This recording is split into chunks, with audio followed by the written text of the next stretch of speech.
Mungkin diprotes sama orangnya, ternyata protes orang. Kalau misalkan kurang jelas, saya coba rekam, terus saya usahakan akan saya upload di channel YouTube saya. Yang sudah join, yang sudah menyalakan mikrofon di sini ada Mbak Ari sama Pratiwi. Di pertemuan kedua kemarin, seingat Mbak Ari, kita sampai kemana minggu kemarin? Sampai ke ini, baru yang rencana pertemuan hari ini membahas tentang teori asal mula Pancasila, tentang kausa. Oke, yang untuk landasan historis ini sudah selesai kemarin? Kemarin sudah. Sudah. Sampai reformasi sudah selesai? Reformasi belum, baru mau reformasi, baru mau ke reformasi. Dan setelah reformasi, pada masa reformasi. Terima kasih. Kalau yang muda kalah sama Mbak Ari ini keterlaluan. Karena ternyata memang daya ingat sudah 1 minggu masih ingat. Nyatet Pak, nyatet Pak. Nah, super kalau nyatet. Yang enggak, jadi kan apa yang YouTube yang Bapak kau kirim kemarin itu kan bisa kita pelajari lagi. Jadi mohon nanti ini juga direkam, setiap pelajarannya Bapak bisa direkam. Jadi nanti kita bisa ngulang-ulang pelajarannya, Pak. Ya, terima kasih Mbak Ari sarannya. Kita fokus lagi di landasan historis. Sebelum kita lebih lanjut, kemarin sudah saya sampaikan, Presiden pertama kita dengan nama Soekarno atau Insinyur Soekarno atau lebih terkenal dengan nama Bung Karno pernah berpesan, yaitu jas merah. Jangan sekali-kali meninggalkan atau melupakan sejarah. Harapannya dengan kita mempelajari sejarah, apa yang sudah terjadi di masa lampau tidak terulang di masa yang akan datang, apapun itu jenisnya. Semisal Indonesia pernah dijajah, dengan kita mempelajari sejarah, harapannya tentunya supaya ke depan kita tidak dijajah.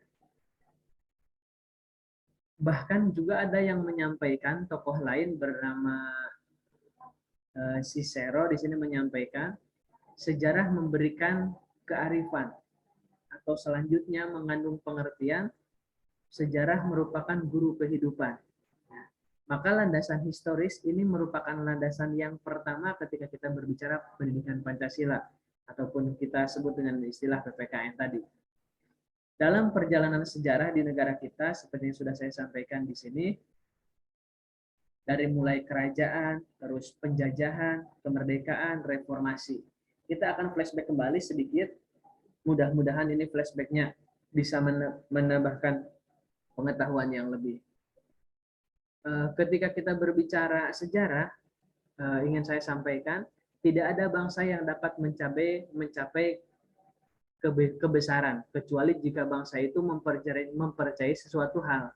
Dan sesuatu yang dipercayainya itu memiliki dimensi moral guna menopang peradaban besar. Di sini disampaikan adalah memiliki sejarah. Kebetulan saya baru-baru ini mengampu mata kuliah studi masyarakat Indonesia. Saya punya buku referensi Story of Indonesia. Itu yang membuatnya itu orang luar negeri. Sekitar 600 lembar. Jadi Indonesia dibuat bukunya cerita Indonesia ataupun bangsa Indonesia malah oleh orang luar. Karena keterbatasan entah karena apa yang pasti negara kita malah ditulis oleh orang lain. Nah, begitu juga dengan adanya sejarah, kita bisa mempelajarinya supaya tidak terjadi lagi yang sudah untuk ke depannya. Lanjut, ketika kita berbicara masalah Pancasila, otomatis kita berbicara agak mundur sedikit dari kemerdekaan ataupun betul dari kemerdekaan, atau ketika penjajahan tapi hampir merdeka, kita ingat mungkin dengan istilah Pancasila pra kemerdekaan. Di sana disampaikan ada sebuah organisasi ataupun kelompok dengan nama BPUPKI. Barangkali ada yang masih ingat, Pratiwi, apa kepanjangannya BPUPKI? Badan Usaha Perintis Kemerdekaan, Pak. Oh, ternyata Badan Penyelidik Usaha. Apa, Naufal? Badan Usaha Perintis Kemerdekaan. Nah, Badan usaha, Perintis kemerdekaan. oh kok perintis? Penyelidik, Badan usaha penyelidik usaha persiapan kemerdekaan, Pak. Ah, itu Pak. Badan Badan Penyelidik Usaha-usaha Kemerdekaan Indonesia, Pak. Terima kasih. Hampir mirip ya, meskipun agak melenceng sedikit. Badan Persiapan Usaha-usaha Persiapan kemerdekaan. Persiapan Kemerdekaan. Kemerdekaan Indonesia. Yang selanjutnya lebih pendek dengan nama bukan BPUPKI lagi melainkan menjadi PPKI ya, Panitia Persiapan Kemerdekaan. Ya, Kita Pak. mulai sejak tanggal 29 Mei 1945. Sejarah mencatat tanggal tersebut itu merupakan tanggal ataupun hari pertama ketika kita berbicara masalah rumusan ataupun dasar negara. Yang kita ketahui kan seringnya adalah hanya 1 Juni. Ternyata 29, 30 Mei itu merupakan rapat ke-1 dan ke-2, sedangkan 1 Juni adalah rapat yang ketiga ketika kita berbicara terkait dasar negara. Maka sebelum kita merdeka, kita sudah punya rencana ataupun rancangan untuk dasar negara kita jauh sebelum kita merdeka. Nah, ini ada selanjutnya pertanyaan, barangkali bisa dikomentari sama Miftahul Jannah. Miftahul Jannah. Ini Pak. Tidak tahu barusan itu ketawa-ketawa ngelamun atau kenapa. Menurut Miftahul Jannah, Indonesia duluan mana bangsa dengan negara? Negara. Oke, alasannya? Alasannya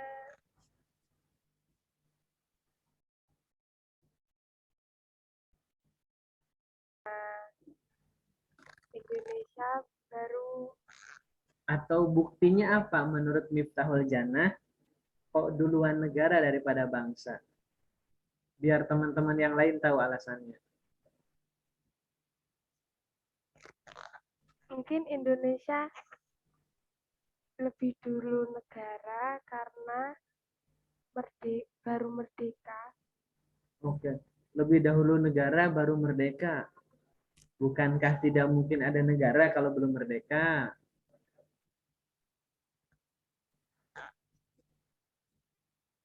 Bisa dibantu sama yang lain, silakan. Pertanyaan yang sama, terima kasih Miftahul Jannah.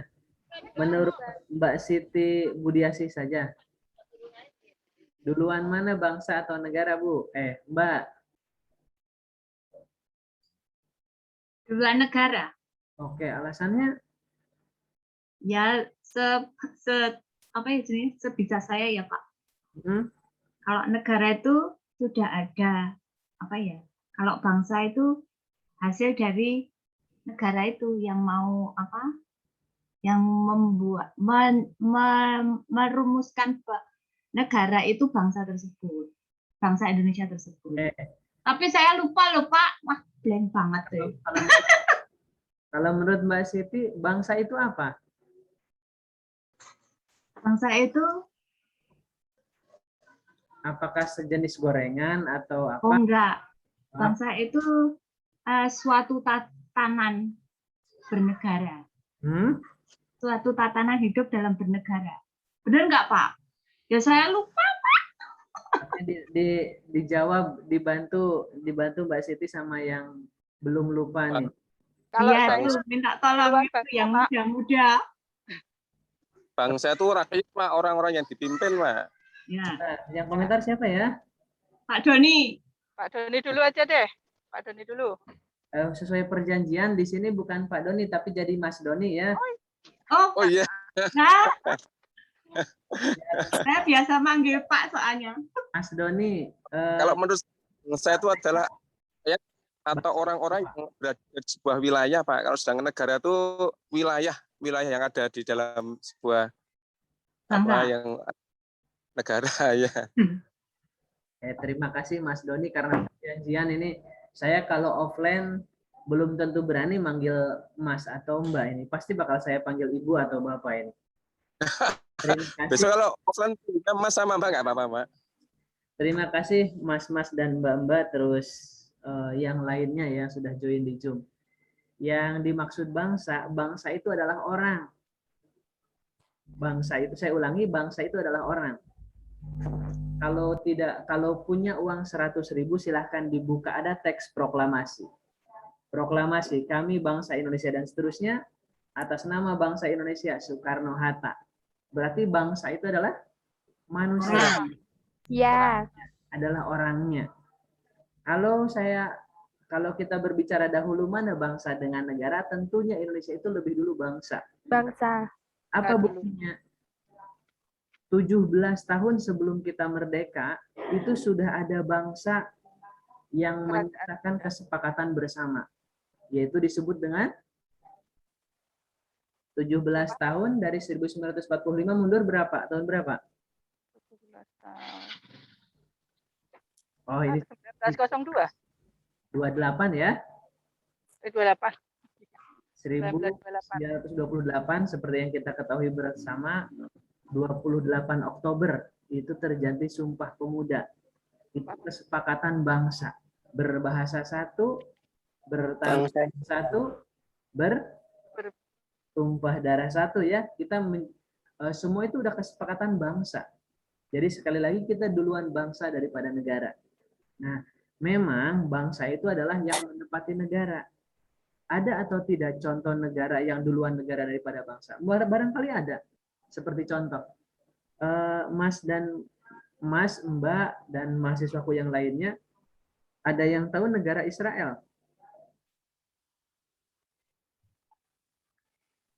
Tahu, Pak. Hah? Tahu, Pak. Itu negara atau bukan? Negara, Pak. Negara siapa? Dari zaman dulu ada bangsa Israel, Pak. Tahu Bang. Bani Israel itu, Pak. Dengan Palestina. Bani Israel beda lagi. Oh, beda lagi. Bani Israel orang-orang baik itu. Israel dulu beda dengan Israel sekarang.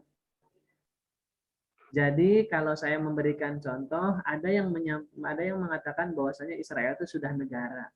Tapi kalau memang betul itu negara, lalu bangsanya siapa? Itu kan hanya saja yang memerangi Palestina.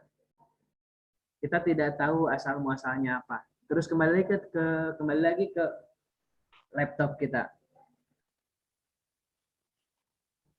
Tanggal 29 Mei merupakan pertama kali dirumuskannya ataupun dicetuskannya dasar negara. Seperti yang sudah kita ketahui bersama, pada tanggal 29 Mei itu, saya yakin semuanya sudah pada tahu dengan nama Mr. Muhammad Yamin mengusulkan calon rumusan negara ataupun dasar negara. Di sana Mr. Muhammad Yamin menyampaikan 5 hal. Pertama, peri kebangsaan. Kedua, peri kemanusiaan. Ketiga, peri ketuhanan. Keempat, peri kerakyatan. Kelima, kesejahteraan rakyat. Ini yang ditawarkan oleh Mr. Muhammad Yamin. Selanjutnya, Dr. Supomo menyampaikan, ini pada pidato di hari selanjutnya, berarti kan tanggal 30 Mei 1945 tentunya. Mengemukakan teori-teori negara. Di sini disampaikan ada 3 hal, teori negara perseorangan atau disebut dengan individualis, paham negara kelas, yang kedua, yang ketiga paham negara integralistik. Dan disempurnakan, seperti yang kita ketahui bersama, Bung Karno atau Insinyur Soekarno menyampaikan pidatonya di tanggal 1 Juni, dan mengusulkan 5 dasar negara yang terdiri waktu itu ya awalnya sejarahnya nasionalisme atau kebangsaan Indonesia, internasionalisme atau peri kemanusiaan, mufakat atau demokrasi, kesejahteraan sosial yang keempat, dan yang kelima ketuhanan yang Maha Esa atau berkebudayaan. Kalau yang tertarik untuk membacanya silakan, ada dalam buku Kailan terbitan tahun 2000 halaman 37 sampai 40. Di sini disampaikan 1 Juni sampai sekarang kan kita sudah pada tahu. Sekali lagi saya sampaikan 1 Juni adalah hari lahir istilah Pancasila. Karena lahir Pancasila adalah 18. Boleh 17, boleh 18 Agustus tentunya. Nah, di pidato Bung Karno itu yang tanggal 1 Juni menyampaikan, ini cuplikan pidatonya, sebetulnya sudah saya sharekan dalam materi ya. Maaf, beribu-ribu maaf. Banyak anggota telah berpidato dan dalam pidato mereka itu diutarakan hal-hal yang sebenarnya bukan permintaan Paduka, Tuanku, Ketua yang mulia dan seterusnya. Singkat cerita di sini itu disampaikan argumen ataupun penyampaian terkait dasar negara dan seterusnya. Ini membuktikan bahwasanya serius nih Indonesia itu mau merdeka kala itu. Kita berbicara sejarah. Begitu hebatnya Soekarno berpidato di depan, waktu itu kan tentunya kan kita masih dijajah. Karena kan dia cakap berpidato, mahir berpidato, bisa mengambil forum. Singkat cerita, Soekarno termasuk orang yang barangkali sampai saat ini masih tetap ada orang yang mengidolakan beliau. Terus selanjutnya setelah kita merdeka, setelah kita merumuskan dasar negara, selanjutnya baru kita berbicara terkait Piagam Jakarta atau yang lebih kita kenal dengan istilah pembukaan Undang-Undang Dasar. Terus kita lanjut sekarang berbicara terkait kalau yang sejarah saya pikir sudah cukup tadi ya. Oke. 5 dasar tersebut bahkan Soekarno pernah menyampaikan bisa diringkas menjadi 3, menjadi trisila. Bahkan trisila itu masih bisa diperas lagi menjadi ekaksila, yaitu gotong royong. Itu adalah pengkajian dari Soekarno. Nah, di sana sudah ada sosionasionalis, ada sosiodemokratis, dan ada ketuhanan misalkan. Terus yang menjadi ekaksila menjadi gotong royong. Terus saya lanjutkan lagi karena kemarin materi sudah saya sampaikan. Oke. Jadi ada sebuah pertanyaan barangkali bisa kita jadi bahan diskusi. Ini Mas Dino tidak berisik di tempatnya Mas Dino. Dino. Ya, ya Pak. Dino, ada pertanyaan. Mas Dino, sepakah kalau Indonesia itu merdekanya adalah Gimana Pak? Gimana Pak? Oh, nggak terdengar ya suara saya? Enggak ya Pak. Saya ulangi. Diulangi, ya. Apakah Dino sepakat kalau Indonesia itu merdeka adalah hadiah?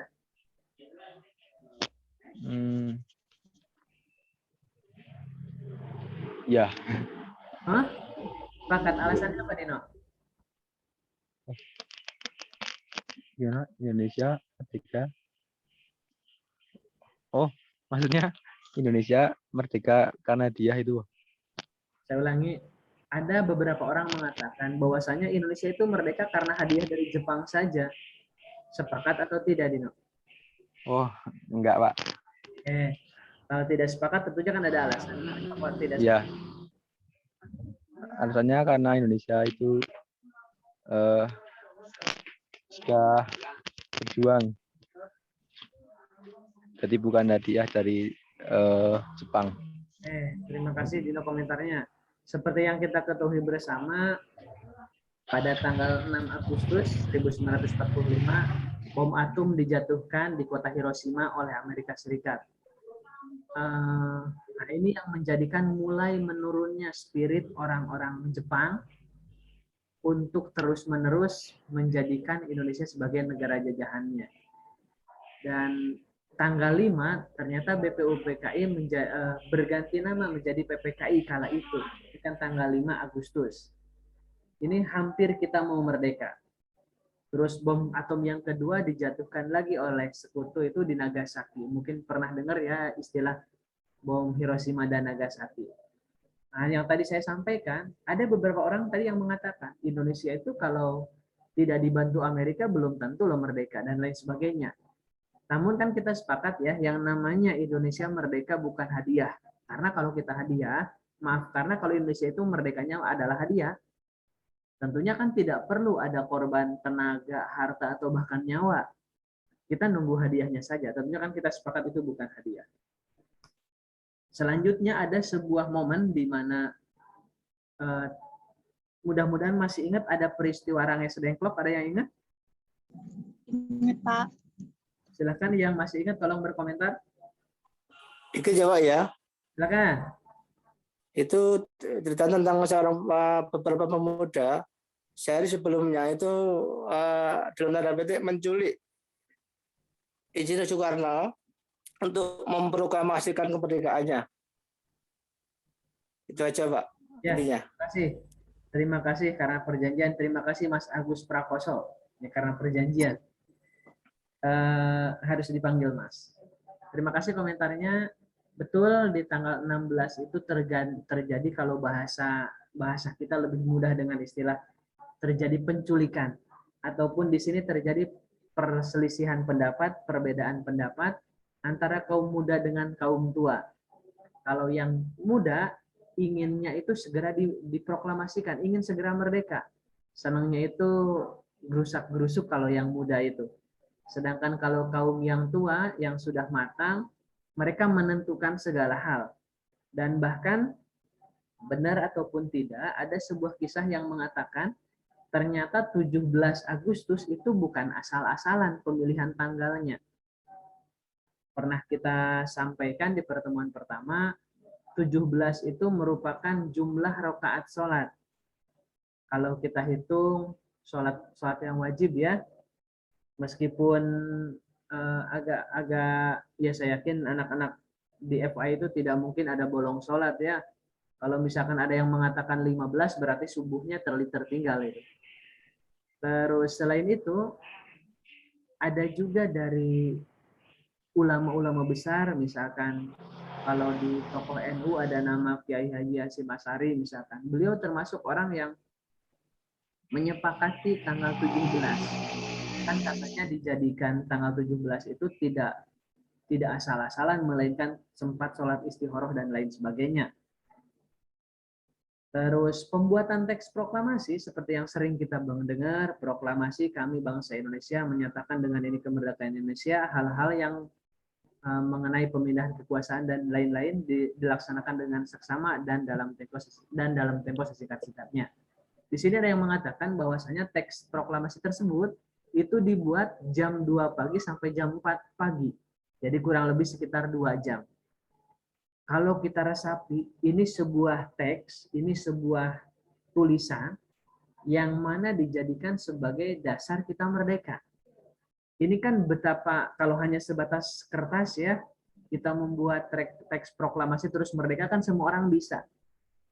Di sana pun menyampaikan bahwasanya teks proklamasi itu disusun oleh Soekarno dan Muhammad Hatta. Terus ada Ahmad Subarjo dan lain sebagainya.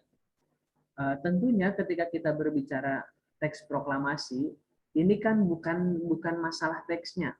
Apakah selembar teks seperti itu bisa menjadi merdeka? Bukan itu. Tapi ini adalah bahwa kesepakatan kita, bukti kita bahwa Indonesia sudah merdeka. Tidak hanya sebatas kertas seperti itu. Dan pada tanggal 17 Agustus 1945, oh ya maaf, tadi saya sampaikan di tanggal 16 penegasan lagi ya. Jadi bagi yang muda-muda ini harus siap mendapatkan ketenangan dan kedewasaan dari yang golongan tidak muda, begitu juga yang sebaliknya. Yang tidak muda, manfaatkanlah yang muda nih supaya bisa lebih cepat dalam bekerja dan lain sebagainya. Misalkan suatu ketika kalau kuliahnya sudah offline ya. Lanjut, di tanggal 17 Agustus 1945 sesuai dengan semangat yang tertuang dalam Piagam Jakarta, ya, di sana disampaikan 22 Piagam Jakarta pada tanggal 22 Juni 1945. Di sana itu berbicara banyak hal sekali. Memang sebelumnya itu kan sempat ada perjanjian bahwasanya Indonesia itu bakal dikasih hadiah atau bahkan bakal dimerdekakan oleh Jepang waktu itu. Ternyata itu malah jadi doa untuk negara Indonesia. Sejarah mencatat demikian. Jadi sekali lagi kalau kita berbicara Indonesia merdeka adalah hadiah, kita tolak bahwasanya itu bukan hadiah. Nah, lalu kita berbicara seperti apa? Seperti apakah Pancasila di masa kemerdekaan? Ya yang tadi, dijadikan dasar negara, dijadikan pusat perhatian bersama bahwasanya kita sudah punya dasar negara. Sebelum Indonesia merdeka, kita sudah punya bangsa. Kita sudah punya dasar negara. Kita sudah punya aturan. Kita sudah punya bendera dan lain sebagainya. Sudah tersiapkan dengan matang. Itu di zaman kemerdekaan. Nah, maka kita lanjut berdasarkan di slide PowerPoint saya, yang warna kuning adalah kemerdekaan, terus yang hijau adalah reformasi. kita masih yang berwarna kuning. Mahasiswaku semuanya yang saya banggakan barangkali masih ingat dengan istilah era ataupun orde. Ada orde lama, ada orde baru, ada orde reformasi. Kita akan mengkaji sedikit terkait 3 hal tersebut. Ini berbicara terkait kemerdekaan sampai dengan reformasi. Seperti yang kita ketahui bersama, kalau kita berbicara orde lama, berarti kan masa kekuasaan waktu itu adalah Presiden Soekarno. Ini yang mudah-mudahan masih ingat lah, tidak apa-apa saya tanyakan ke yang senior nih. Oh, lagi ngobrol ternyata.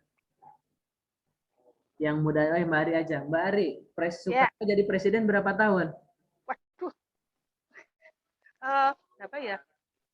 45 sampai, aduh lupa.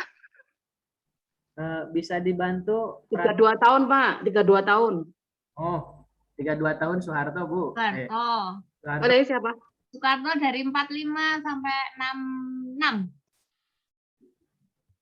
6, Super Semar itu ya, Pak? Betul. 45 sampai 65 lah gampangannya itu. Ya. Berapa? 20. Kurang lebih 20 ya. 20 tahun, ya. 20, ada yang mengatakan 21 tahun. Jadi kalau hitungan normal kita jadi presiden 20 tahun itu sekitar kurang lebih 4 periode. Ya tentunya ini nyaman sekali ya sudah 4 periode jadi presiden. Saya sampaikan dulu, terdapat 2 pandangan besar terhadap dasar negara ketika kita berbicara masalah Pancasila. Tidak terlepas dengan yang disebut dengan istilah dekret presiden, mungkin masih ingat ada dekret presiden 5 Juni ya, dan seterusnya. Misalkan yang awalnya UUD 45 ganti menjadi UUD 50 atau UUDS. Ini dalam ketatanegaraan kita. Terus selanjutnya seperti yang kita ketahui bersama, di zamannya Soekarno, di zaman era Soekarno ini ada sebuah, sebetulnya sih dikatakan lucu-lucuan tidak, justru ini lucu-lucuan maka justru malah serat makna. Sebelum saya sampaikan lucu-lucuannya ini, seperti yang sudah saya sampaikan bahwasanya mata kuliah ini akan saya selipkan materi terkait pendidikan anti korupsi. Karena berdasarkan edaran dari Dirjen itu harus ada mata kuliah khusus terkait pendidikan anti korupsi. Karena sepertinya di FAI tidak ada mata kuliah tersebut, maka akan saya selipkan di sini. Zaman dulu, ini lucu-lucuannya, zaman dulu diistilahkan. Di zaman Orde Lama dikatakan korupsi itu di bawah meja. Berarti kan masih agak malu-malu nih. Kenapa kok zaman dulu korupsinya malu-malu? Harus kita ingat ya, ketika kita merdeka tanggal 17, Indonesia itu belum memiliki kekayaan. Tidak punya APBN, tidak punya lain sebagainya, itu belum ada. Sejarah itu mencatat yang pertama kali memberikan kekayaannya konon adalah Papua. Setelah itu disusul ada Aceh, ada Yogyakarta, dan yang lainnya. Jadi wajar kalau misalkan DKI itu daerah khusus, DIY itu daerah khusus, mungkin Aceh juga daerah khusus, termasuk misalkan Papua itu daerah khusus, tidak apa-apa. Orang mereka termasuk orang yang pertama kali memberikan kekayaan kepada Indonesia. Saya ulangi, di sini anekdotnya adalah zaman Orde Lama, korupsi itu di bawah meja, berarti kan masih ngumpet ya, masih malu-malu. Dan kita lanjutkan, Orde Lama itu dibuktikan, ataupun Orde Lama itu bentuk pemindahan kekuasaan dari Orde Lama kepada Orde Baru di tahun 1965, barangkali masih ada yang tahu atau masih ada yang ingat apa yang menjadikan pergantian kepemimpinan dari Orde Lama ke Orde Baru. G30 SPKI, Pak. Betul, betul, G30 SPKI salah satunya. Terus yang salah duanya apa?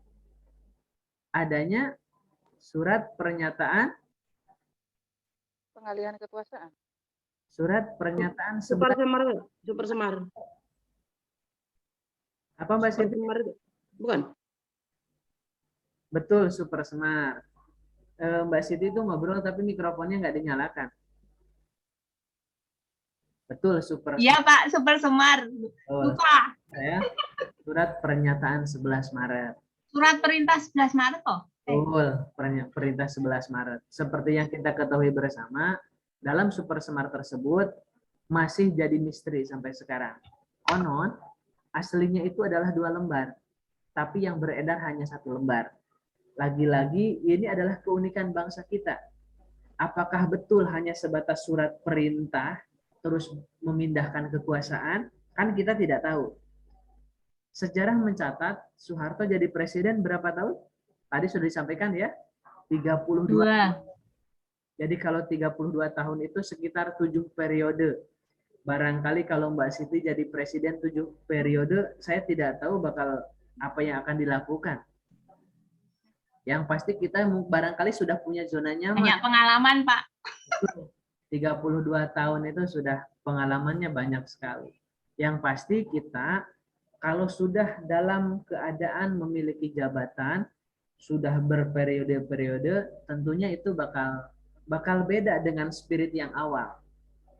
Saya yakin yang sudah join di sini, khususnya mbak-mbak dan mas-mas yang senior nih, mungkin merasakan ketika zaman Orde Baru, seperti apa harga-harga, seperti apa pers, seperti apa politik, seperti apa ekonomi, tentunya pernah merasakan. Yang pasti ketika saya tanya kepada simbah-simbah, jawaban simbah itu mengatakan, enakan zaman Pak Harto. Betul atau tidak, tentunya ini yang bisa menjawab adalah yang merasakan. Ketika zaman saya dulu SD, jadi saya SD kelas 1 sampai kelas 4 itu diberikan uang oleh orang tua hanya 100 rupiah. 100 rupiah itu zaman dulu sudah bisa beli gorengan itu 4. Harga itu murah, pangan itu murah, semuanya murah. Meskipun politik kita adalah di bawah ya, ekonomi di atas. Banyak sekali contoh lainnya. Konon zaman dulu pernah, saking kuatnya rupiah itu bisa hanya sebatas 3.000 sampai 3.500. Jadi $1 itu 3.000 sampai 3.500. Sedangkan sekarang $1 bisa tembus sampai 15.000. Semua kepemimpinan, baik Orde Lama ataupun Orde Baru, yang akan saya sampaikan adalah seperti apa di zaman Orde Lama Pancasila. Pancasila di zaman Orde Lama itu seakan-akan menjelma menjadi nasako, nasionalis, agamis, dan komunis. Sedangkan di zaman Orde Baru, Pancasila itu seakan-akan menjelma dengan yang namanya P4, Pedoman, Pengamalan, dan Penghayatan Pancasila. Masa Presiden Soeharto atau disebut dengan Orde Lama, maaf Orde Baru, itu tumbang di tahun 1998 atau yang sering kita ingat dengan sebutan Reformasi. Sejarah mencatat reformasi ini ditandai oleh mundurnya Soeharto dan naiknya wakilnya waktu itu B.J. Habibie ya, Baharudin Yusuf Habibie atau lebih terkenal dengan sebutan Eyang Habibie, termasuk presiden yang tidak begitu lama.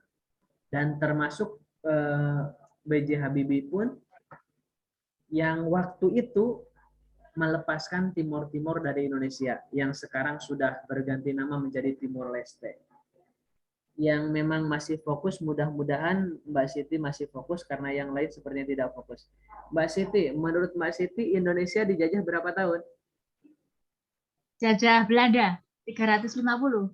Oh, kalau misalkan dihitung betul 350, orang Indonesia itu kan normalnya 60 tahun.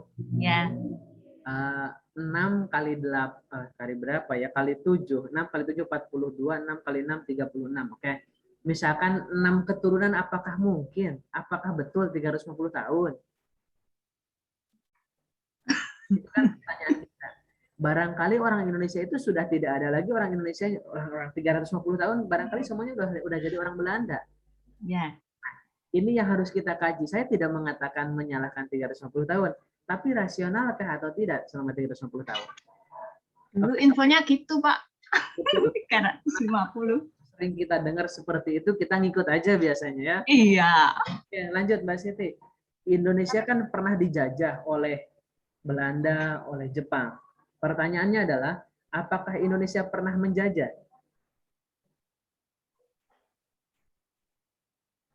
Tidak, di negara lain. Oke, pertanyaan yang sama silakan dikomentari sama yang lain. Apakah Indonesia pernah menjajah atau belum? Ada apa nih? Pernah, Pak. Belum, Pak. Audio Pak, tapi tetap mengikuti Zoom. Iya, terkendali ya, tidak apa-apa. Siapa yang komentar barusan? Pernah, Pak. Oke, siap Pak. Menjajah mana? Pada saat masih Nusantara, Pak, itu kerajaan Majapahit menjajah Asia Tenggara. Area tahun berapa itu Majapahit?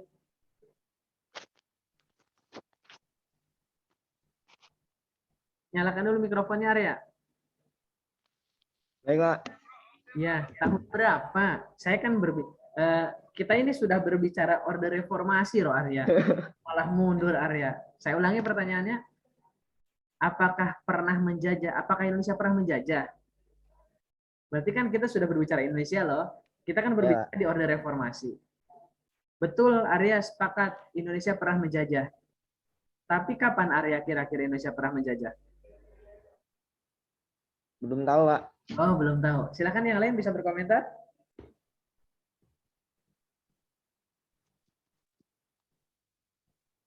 Dari 38. Saya ulangi pertanyaan saya. Apakah Indonesia pernah menjajah? Oh, Bu Ari lagi ngobrol. Mbak Ari lagi ngobrol, jadi tidak bisa digangguin. Pratiwi, apakah Indonesia pernah dijajah? Pernah. Pernah menjajah. Oh, menjajah mana? Timor Leste. Terus? Papua Barat. Oh, emang Papua Barat sudah merdeka? Belum. Udah belum ya? Belum, Pak. Belum, Pak. Belum. Oh, oke, terima kasih Pratiwi. Betul, Indonesia itu pernah menjajah, yaitu salah satunya adalah menjajah Timor Leste. Jadi gini, Timor itu kan lepas dari Indonesia atau dilepaskan, yang sekarang menjadi Timor Leste. Masih ingat tahun itu sempat ada perang antara Indonesia dengan mereka, sebutlah Timor Leste, meskipun ada orang yang membantu di belakangnya. Dan harus kalian ketahui bersama, di UCY itu ada mahasiswa dari Timor Leste. Dia fakultasnya ekonomi, prodinya manajemen, masuk tahun 2019, masuk 2019. Ketika saya tanya, Timor Leste terakhir dijajah oleh siapa? Dia menjawab, Timor Leste terakhir yang menjajah adalah Indonesia. Ini kan agak ngeri sekali ya, padahal kita perasaan tidak pernah menjajah ya. Tapi memang seperti itu. Jadi kalau ada negara baru yang terpisah dari sebelumnya, maka negara sebelumnya dikatakan sebagai penjajah. Saya berharap tidak ada yang lain selain Timor Leste yang pisah dari Indonesia. Amin. Seperti yang tadi disampaikan Pratiwi, saya berharap tidak ada misalkan Papua Barat ingin terpisah dari Indonesia, saya pikir tidak usahlah. Nanti kalau Papua Barat pisah, nanti masing-masing provinsi atau mungkin masing-masing pulau ingin membuat negara sendiri, terus Indonesianya di mana? Kita lanjutkan kepada materi. Jadi ketika kita berbicara orde reformasi, reformasi itu adalah harapannya hal yang kurang baik di masa orde baru itu diperbaiki di reformasi. Jadi secara teori seperti ini. Kalau misalkan Pratiwi pernah melihat deretan burung, ada 10 misalkan burung sedang terbang di atas, terus mereka membuat formasi ataupun mereka itu terbang tapi seakan-akan buat formasi. Kalau satu burung itu jatuh atau menghilang dari formasi, adanya reformasi adalah untuk mengembalikan. Jadi gampangannya seperti itu. Jadi reformasi yang diharapkan bukan deformasi yang diharapkan itu. Yang awalnya misalkan pers itu dibungkam, sekarang harus terbuka. Jadi semua orang itu bebas mengeluarkan pendapat. Misalkan politik itu agak di bawah, sekarang harus dinaikkan. Nah, karena posisinya gini,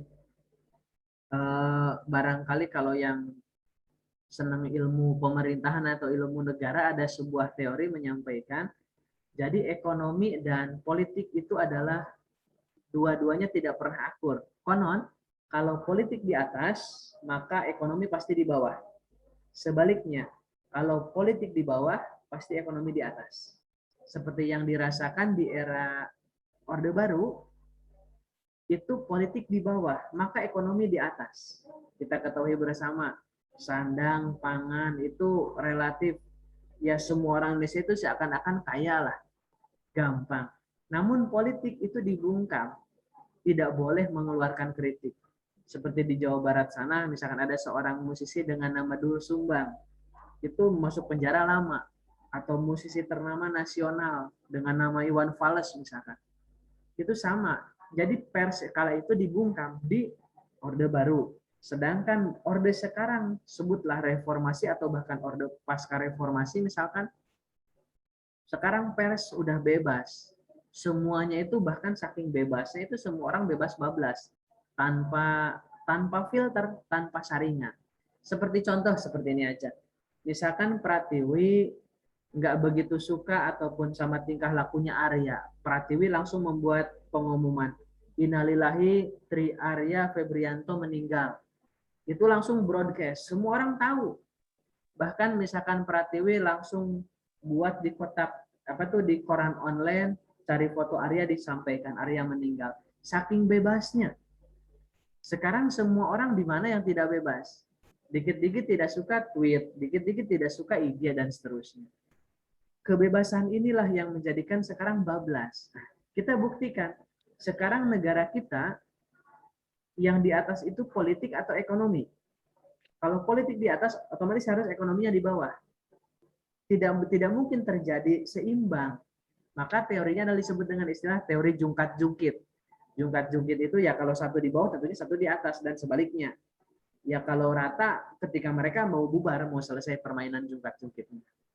Nah, di zaman Orde Baru, jelas Pancasila itu seakan-akan menjelma menjadi P4. Pertanyaan besarnya sekarang adalah, di masa Orde Reformasi atau 98 sampai 2021 ini, Pancasila sekarang menjelma menjadi apa kira-kira? Sepertinya Mbak Ari sudah tidak ada teman ngobrol, barangkali bisa berkomentar Mbak Ari. Tidak menjelma apa-apa, Pak. Oh, tidak menjelma apa-apa. Ini kan berarti kan jadi PR kita bersama. Bagaimana supaya Pancasila itu bisa seperti zaman dulu. Ada dan terasa. Bukan ada sebatas ada terus seakan-akan tidak terasa. Ini kan yang disayangkan bagi kita bersama. Nah, kerajaan, penjajahan, kemerdekaan, reformasi, ini adalah bagian dari historis. Kita tidak tahu apakah tahun 2022 nanti masih ada Indonesia, kita tidak tahu. Apakah tahun 2022 masih bakal tetap saja seperti ini, dengan keadaan tadi disampaikan, seakan-akan Pancasila itu tidak menjelma kepada apapun. Lanjut. Kesimpulannya yang ingin saya sampaikan dari landasan historis ini adalah asal nilai-nilai Pancasila tidak lain, tidak bukan adalah dari bangsa Indonesia itu sendiri. Ingat, bangsa Indonesia itu sendiri. Atau bangsa Indonesia disebut dengan kausa materialis Pancasila atau asal mula bahan. Tidak mungkin Pancasila itu hadir bertentangan dengan bangsa kita, itu sangat tidak mungkin. Karena ini sudah ada sejak sejak negara ini belum hadir, atau sudah ada dari bangsa Indonesia itu yang sebelumnya, atau bahkan sebelum adanya nama bangsa adanya Indonesia pun ternyata nilai-nilai Pancasila itu sudah ada. Saya lanjut lagi masih di landasan historis kalau belum ada komentar. Nilai-nilai Pancasila itu digali dari bangsa Indonesia itu sendiri. Seperti nilai ketuhanan yang Maha Esa, misalkan adanya kepercayaan.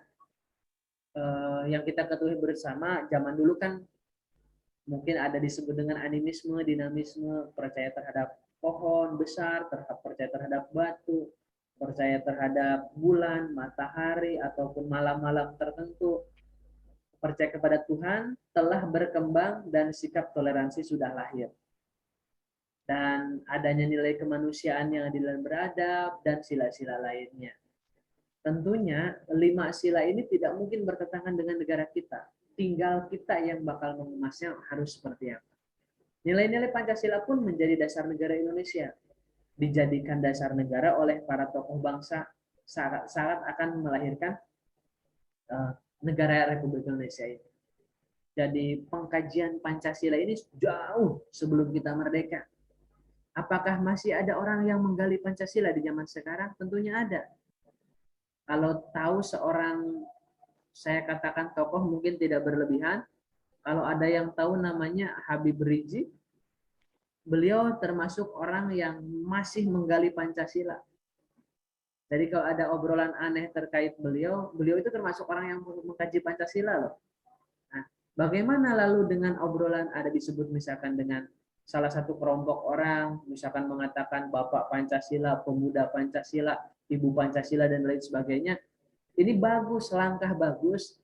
Tinggal PR kita bersama adalah bagaimana seakan-akan Pancasila ini hadir di tengah-tengah masyarakat kita. Saya lanjutkan lagi kalau belum ada komentar. Nilai-nilai Pancasila tersebut, sudah tercantum dalam PUUD 1945. Biarpun perjalanan ketatanegaraan mengalami perubahan dan pergantian undang-undang. Misalkan UUD 45, Konstitusi RIS, UUDS, dan kembali ke UUD 45. Memang dalam perjalanan ketatanegaraan kita berubah, namun Pancasila tidak berganti. 1945 kita UUD 45. 1950 kita UUD RIS. Selanjutnya kita berganti kepada UUDS. Dan setelah dekret presiden kembali lagi ke UUD 45. Nah, ini kan ada sebuah pertanyaan. Kalau mahasiswa PPKN itu yang mengambil mata kuliah ilmu negara atau perbandingan sistem pemerintahan misalkan. Mereka bertanya, ketika UUD 45 diganti oleh UUD RIS, apakah UUD 45 hadir? Apakah UUD 45 dihilangkan atau seperti apa? Ini kan pertanyaan yang tentunya bisa dijawab oleh mereka yang ahlinya dalam hal tersebut. Lanjut, kebenaran nilai-nilai Pancasila diyakini tinggi. Penafsiran Pancasila berbeda-beda. Tadi sudah saya sampaikan, sekarang kita rangkum. Di masa Orde Lama, Pancasila itu seakan-akan ditafsirkan atau menjelma dengan sebutan Nasakom. Nasionalis, agamis, sama komunis. Kenapa? Kok masih ada Nasakom? Karena di zaman Orde Lama masih kuat 3 unsur ini atau 3 ideologi ini. Pernah saya sampaikan dalam sebuah perkuliahan umum untuk mahasiswa baru yang pernah ikutan PAK, mungkin masih ingat saya sampaikan. Nasionalis, Pak Karno. Agamis, Kartosuwiryo. Komunis, ada Semaun, Darsono, dan lain sebagainya. 3 orang yang bisa mewarnai perjalanan ketatanegaraan ini tidak lain adalah anak buah ataupun muridnya Cokro Aminoto. Tolong ini jangan di-pause ya, mudah-mudahan tidak terpotong.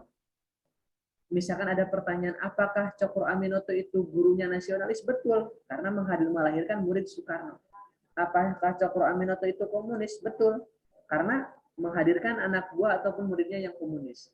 Apakah Cokro Aminoto itu agamis? Betul, karena anak buahnya ataupun muridnya adalah Kartosuwiryo. Jadi kalau berbicara guru bangsa sebagai Pak Karno, Pak Cokro, tepat sekali. Namun kita harus paham, Semaun dan Darsono sebelum masuk ke dalam organisasi Syarikat Islam yang membesarkan nama Pak Cokro, mereka sebelumnya sudah berhaluan komunis. Nah, ini makanya tidak boleh terpotong tadi. Yang Nasakom tersebut betul ditafsirkan itu bahkan bisa disingkat ataupun jadi Pancasila itu masih bisa diperas menjadi Trisila dan bahkan bisa lebih diperas lebih kecil cukup dengan sebutan Eka Sila atau gotong royong. Mahasiswaku yang saya banggakan, kata gotong royong ternyata hanya ada dalam kamus bahasa Indonesia. Konon di kamus bahasa lain itu tidak ada kata gotong royong. Kecuali kalau di daerah saya di Jawa Barat sana, gotong royong itu adalah nama tumbuhan, biasanya obat untuk luka. Itu beda lagi ya.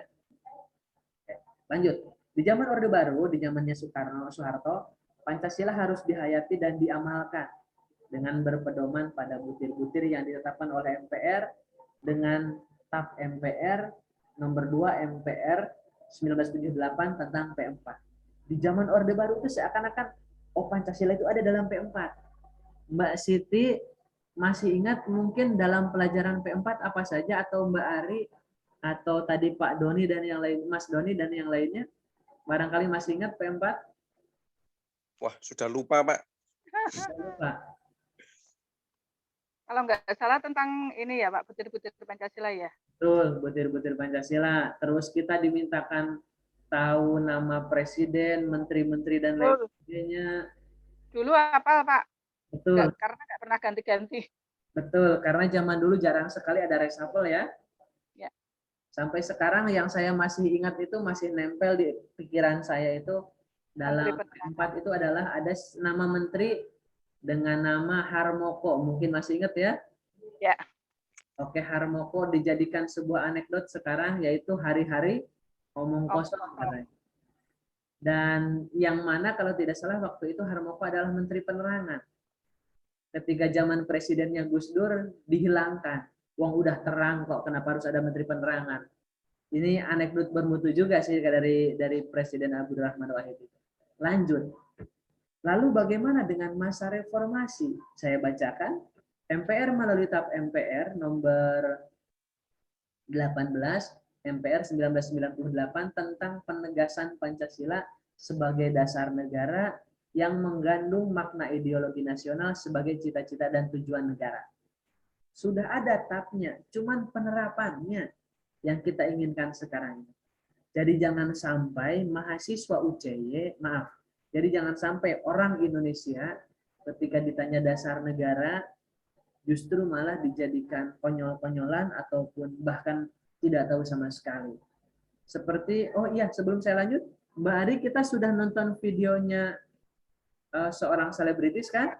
Sudah Pak. Betul. Kalau sudah nonton, berarti kan kita bisa mengambil pelajaran. Tentunya kita tidak mungkin, ya masa ada dasar negara dengan sila kelima dengan gambar bebek nungging, ini kan tidak rasional. Memang betul tidak tahu atau bahkan ataukah ini sebagai lucu-lucuan aja di salah satu stasiun televisi, kan kita tidak tahu. Yang pasti alhamdulillah harus segera ditindak tegas, bukan masalah siapanya ya, tapi apa yang dia lakukannya. Ya. Muncullah pertanyaan, apa yang bisa kita pelajari dari landasan historis atau sejarah? Yang bisa menjawab adalah masing-masing mahasiswa. Mudah-mudahan nanti ketika UTS ada pertanyaan, bisa jawab masing-masing. Itu yang bisa saya sampaikan. Masih lama atau tidak ini waktunya, Ulwan sama Dino? Ulwan, Dino, masih lama waktunya? 3 menit lagi, Pak. Berapa? Jam 3 menit, Pak. Oh iya, terima kasih Dino. 17.10. Betul, sebagai kalau diingatkan ya, jam berapa selesainya? 17.10. Ya. Sebagai bentuk, oh kalau Pratiwi langsung tahu waktu habis kuliah itu.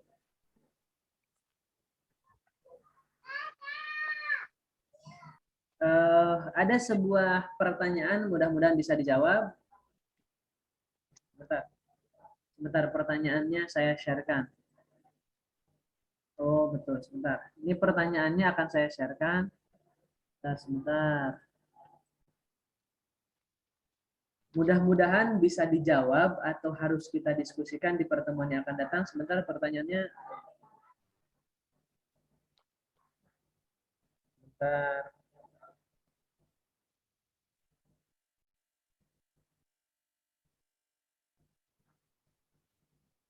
Ini pertanyaannya adalah, nah ini ada.